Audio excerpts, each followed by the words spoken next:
Hello नमस्कार, आप देख रहे हैं वर्ल्ड रिपोर्ट। इस वक्त की बड़ी खबर के साथ जुड़ रहे हैं। बता दें, बिहार के करीब 4.5 लाख से अधिक संविदा कर्मचारियों के लिए बहुत अच्छी खबर है। नीतीश सरकार मानदेय बढ़ाने को लेकर के जो कमेटी बनाई गई थी, वो कमेटी ने अपनी रिपोर्ट सौंप दी है। लगातार आप लोगों को बताते चले कि नीतीश सरकार के विभिन्न कार्यालयों में संविदा पर नियोजित कर्मियों का मानदेय और प्राश्रमिक बढ़ेगा। सरकार ने संविदा पर नियोजित कर्मियों के मानदेय प्राश्रमिक के निर्धारण और पुनरीक्षण का निर्णय ले लिया है। लगातार जो बिहार के दोनों उप मुख्यमंत्री महोदय हैं, श्री सम्राट चौधरी और विजय कुमार सिन्हा ने लगातार अपने दफ्तर से उन्होंने कह दिया है कि जो लाखों पदों का सृजन हो रहा है, उसमें संविदा कर्मचारियों को नियमित विभागों में उन सभी का समायोजन को लेकर के हो रहा है। लगातार जो पहली सरकार जो संविदा कर्मचारियों के अधिकारों के साथ हनन कर रही थी, वो बीजेपी की सरकार में ऐसा नहीं होगी, एनडीए की सरकार में ऐसा नहीं होगी, जिसको लेकर के उन्होंने बतौर जो है संविदा कर्मचारियों को एक बहुत बड़ी खुशखबरी लेकर के उन्होंने देने का काम किया है।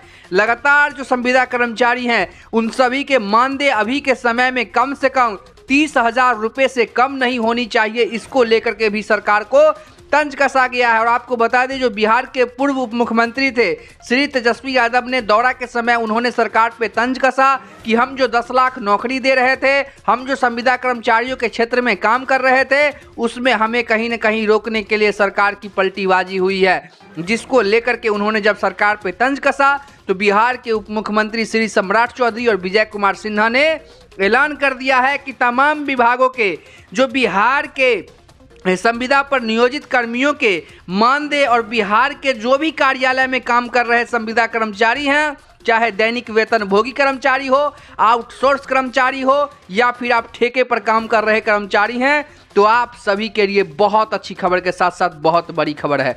आप लोगों को बता दें कि सरकार ने कहा है कि उचित वेतन आप लोगों के अभी के समय में जोड़ करके उचित वेतन सरकार देने को लेकर के कम से कम 30,000 रुपये होने चाहिए। इसको लेकर के आप लोग लगातार मांग कर रहे थे, धरना प्रदर्शन कर रहे थे, जिसको लेकर के जो है NPS, mediclaim M policy, accidental insurance, सप्ताह में छुट्टी, राष्ट्रीय छुट्टी, भविष्य निधि, ईपीएफओ, ईएसआई, अनुकंपा, यहाँ तक कि रिटायरमेंट भी आप लोगों को मिले। इसको लेकर के लगातार जो आप लोगों की प्रमुख मांग रही है, उसको सरकार पूरा करने को लेकर के आगे आ चुकी है। संविदा कर्मचारी अल्प मानदेय में कब तक काम करते रहेंगे, इसको लेकर के सरकार ने बहुत बड़ा बात बोल दिया है कि तमाम वर्ग के संविदा कर्मचारियों के लिए जो कमेटी बनाई गई थी 6 नवंबर को, वो कमेटी की अंतिम तिथि आ चुकी है।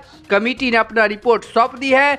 जल्द ही आप लोगों के हितों में और आप लोगों को मानदेय भी सरकार ने सेट कर दिया है। जल्द ही सैलरी स्ट्रक्चर सरकार पब्लिश करेगी और आप तमाम संविदा कर्मचारियों को एक बेहतर जिंदगी के लिए, आपके परिवार की बेहतर जिंदगी को लेकर के वो एक अहम फैसला होगा। लगातार आप लोगों को बता दें कि संविदा कर्मचारी कब से आस लिए बैठे हैं कि सरकार हम लोगों को मानदेय के साथ साथ नियमित विभाग में समायोजन भी कर दे। उसको भी लेकर के सरकार ने स्पष्ट रूप से कहा है कि हमने लाखों पदों का सृजन करना शुरू कर दिया है और तमाम विभाग के संविदा कर्मचारियों के उनके जो भी होंगे सेवा पुस्तिका में, उसके आधार पर उन सभी के नियमितीकरण का भी प्रक्रिया हम लोग करने का काम करेंगे। और आप लोगों को बाजार दर समकक्ष पद का वेतन तथा अन्य भत्तों को जोड़ करके बनेगा आप लोगों के मानदेय का, आप लोगों के वेतन का आधार। इसीलिए सरकार ने जो कमेटी बनाई थी, उस कमेटी ने अंतिम रिपोर्ट अपनी सौंप दी है। और आप लोगों को बता दें कि विभाग के निर्देश के अनुसार यह समिति 2 बिंदुओं पर विचार कर प्राश्रमिक मानदेय को निर्धारण करेगी। इससे पहले आप लोगों को मानदेय मिल रहा था, सरकार उसे वेतन में कन्वर्ट करने को लेकर के अपने स्तर से काम शुरू कर दिया है। इसमें पहला बिंदु बाजार दर होगा, वहीं दूसरा बिंदु सरकार में उपलब्ध समकक्ष पद के प्रारंभिक स्तर के वेतन होंगे, महंगाई भत्ता होगा, अन्य भत्तों को मिला करके समेकित रूप से प्राप्त योगफल होगा, जो कि आप लोगों के वेतन का आधार होगा। तो लगातार हमारे साथ बने रहे, पल पल की अपडेट खबरों के साथ आप लोगों के साथ बने रहेंगे। फिर मिलते हैं एक नई खबर में, तब तक के लिए देखते रहिए वर्ल्ड रिपोर्ट।